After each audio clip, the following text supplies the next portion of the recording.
नवीन बाबू से कहते जे आपण आपण टीम लंबा भाषण दौरान एवं प्रचार बहुत करुँच विकास हुए नवीन बाबू आ कौन कहते आगे लंबा भाषण देवार अभिप्राय नहीं आगे से केते ज्ञान प्राप्त मुझे जाने नहीं 2 मिनिटिया भाषण पढ़ीदे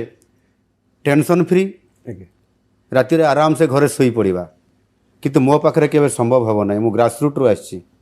गोटे गाँव नेता हिसाब से आदिवासी परिवार आसी सरपंच थिला बेले लोकंकर समस्या देखी एवं से समस्या को समाधान करने निद कहीं सी तो तृतीय महला को आसुले घंटे पर चली जाऊे मुझे तो 12:30 1 पर्यंत काम कर मोर अभिप्राय अच्छी एणु फरक निश्चित भाव में रोकंर सेवा ना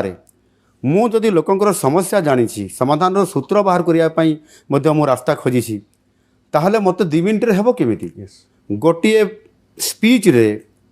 सेठी प्रश्न थाए सेठी लोकंकर समस्या थाए सेठी मध्य लोकंकर समाधान करिवार रास्ता थाए 2 मिनिट रे आसीबो केबे आसीबो नहीं।